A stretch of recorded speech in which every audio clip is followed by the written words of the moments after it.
Friends and viewers अस्सलाम वालेकुम। मैं हूं मोहम्मद नवीद फ़ारूक और हम इस चैनल पर फ्लटर सीख रहे हैं। आज डार्ट का हमारा जो लेक्चर है वो लिस्ट पर है। इसमें हम दो चीज़ें सीखेंगे, एक तो होगा रैंडम नंबर और दूसरी होगी लिस्ट डार्ट जनरेट फंक्शन, जिसके ज़रिए हम फंक्शन से लिस्ट को क्रिएट करवा सकते हैं। तो पहले रैंडम नंबर के बारे में बात करते हैं। रैंडम नंबर एक ऐसा नंबर होता है जो तब्दील होता रहता है और हर वक्त बनता है तो नया बनता है। ये नंबर बनता है रैंडम क्लास से। तो हम रैंडम क्लास का एक ऑब्जेक्ट लेते हैं और उसको एक नाम दे देते हैं, जैसे मैं दे रहा हूँ रैंड, और ये रैंडम क्लास का ऑब्जेक्ट होगा। अब रैंडम नंबर लेने के लिए क्या करना पड़ता है? रैंडम नंबर लेने के लिए हमें इसको नंबर को किसी एक वेरिएबल में स्टोर करवाना पड़ता है। और ये देखें, इस ऑब्जेक्ट के नाम के साथ हमें डॉट नेक्स्ट, और ये देखें नेक्स्ट बूल है, डबल है, इंट है। ये तीन तरह के नंबर। ये बूल में तो एक जो है नंबर तो नहीं होगा, वो तो वैल्यू होगी ट्रू या फॉल्स में। तो इसमें नेक्स्ट डबल में एक नंबर होगा जो डबल का क्लास का होगा, और इंट में हमें एक इंट क्लास का नंबर मिल जाएगा। तो नेक्स्ट इंट को चेक करते हैं। इसमें ये मैक्स हमसे पूछ रहा है कि कहाँ तक आप वैल्यू देंगे। मैं 100 तक दूंगा। तो ये हम क्योंकि इंट नंबर बना रहे हैं तो हमें इसको इंट वेरिएबल में स्टोर करवाना पड़ेगा। तो मैं यहाँ पे एक इंट नंबर वेरिएबल ले लेता हूँ और इसको कुछ भी नाम दे देता हूँ, और इस तरह से हमें एक नंबर जो है रैंड क्लास से मिल जाएगा, रैंडम क्लास से। तो अगर हम इसको प्रिंट करके देखें तो क्लैरिटी आ जाएगी कि ये हमने बनाया क्या चीज़ है। तो अब मैं प्रोग्राम को रन करने लगा हूँ।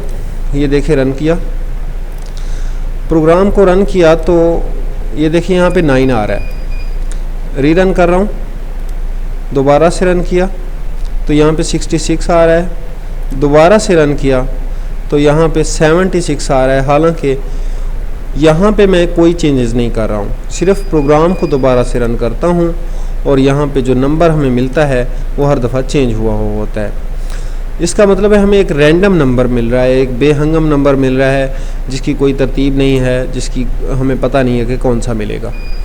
तो ये होता है रैंडम नंबर, और इसके बारे में हमें पता चल गया कि रैंडम नंबर क्या चीज़ होती है। Next list dot generate function जो होता है उसके ज़रिए हम किसी भी लिस्ट को जनरेट करवा सकते हैं, और दोनों तरह की ग्रोएबल और फिक्स्ड साइज लिस्ट, दोनों तरह की लिस्ट जो होती हैं वो हम जनरेट करवा सकते हैं। ये देखें लिस्ट डॉट जनरेट में हमें दो चीज़ें देनी पड़ती हैं। एक तो लिस्ट की लेंथ देनी पड़ती है कि उसमें कितने कंपोनेंट्स होंगे, और यहाँ पे हमें बताना पड़ता है इस नल की जगह पे कि उस कंपोनेंट की डिफ़ॉल्ट वैल्यू क्या होगी।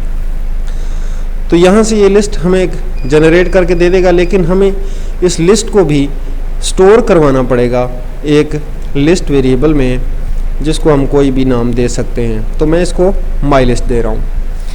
तो अब अगर हम इस स्टेज पे माई लिस्ट को प्रिंट करके देखें तो प्रिंट करना है। तो माई लिस्ट को अगर प्रिंट करके देखें तो हमें वो लिस्ट मिलेगी जो जनरेट हो चुकी है। देखें प्रोग्राम को रन कर रहा हूँ, हाँ रन हो गया, दोबारा से रन हो गया। 3 0 हमने, क्योंकि यहाँ पे बाय डिफ़ॉल्ट वैल्यू 0 दी है, तो 3 0 लेंथ क्योंकि 3 दी है यहाँ पे, तो 3 0 जो हैं हमें मिल गए हैं एक लिस्ट के अंदर। ओके, इसका मतलब है लिस्ट डॉट जनरेट ने हमें एक लिस्ट जनरेट करके दे दी हुई है। तो अब अगर हम यहाँ पे इस लिस्ट को इस जगह पे अगर हम बजाय इसके कि हम 0 बाय डिफ़ॉल्ट दें, तो अगर हम लिस्ट ही दे दें, एम्प्टी लिस्ट, तो क्या होगा? तो ये होगा कि 3 लिस्ट हमें लिस्ट के अंदर एम्प्टी मिल जाएंगी। ओके, अगर हम इस लिस्ट को फिल करवाना चाहते हैं, पॉपुलेट करवाना चाहते हैं, तो उसका भी एक तरीक़ाकार है कि हम इसको लूप्स के ज़रिए पॉपुलेट करवा सकते हैं, और उसके लिए हमें डबल लूप यूज़ करना होता है। डबल लूप यूज़ करना कैसे? ये हम 3 लिस्ट है हमारी, तो हम लूप को भी 3 दफ़े चलाएँगे। तो दोबारा इसके अंदर एक और लूप लेंगे, वो भी फॉर ही होगा, क्योंकि हमें लिस्ट के अंदर के कंपोनेंट को एक्सेस करना है या जनरेट करवाना है या उनको ऐड करवाना है, तो हम इसकी भी लेंथ 3 ही रखेंगे। 3 कंपोनेंट्स 3 लिस्ट में डालने हैं। और अंदर वाले फार लूप को जो है हम ऐसा करते हैं कि इसकी नेम को चेंज कर देते हैं, आई की जगह पे सी ले लेते हैं ताकि कन्फ्यूजन ना हो गया। तो अब बाहर वाला लूप जब एक दफ़ा यहाँ से अपने कोड को एग्जीक्यूट करेगा और इसके अंदर आएगा तो ये लूप चलेगा। जब ये लूप चलेगा तो ये एक दफ़ा चलेगा, फिर दूसरी दफ़ा चलेगा, तीसरी दफ़ा चलेगा, और फिर बाहर वाला दूसरी दफ़ा चलेगा, और फिर अंदर वाला 3 दफ़ा चलेगा, तो फिर ये बाहर वाला तीसरी दफ़ा चलेगा, और फिर अंदर वाला 3 दफ़ा चलेगा। इस तरह अंदर वाला 9 दफ़ा चलेगा और बाहर वाला कुल 3 दफ़ा चलेगा। तो इस तरह से जो है हमारे लूप्स 9 बार तो चलेंगे, लेकिन हमें उन्हें एग्जैक्ट कैलकुलेशन देनी होगी। माई लिस्ट में ऐड करवा देते हैं वैल्यूज़ को। माई लिस्ट में ऐड कर दें जी, क्या ऐड कर दें, हम यहाँ पे ऐड करवा लेते हैं, एक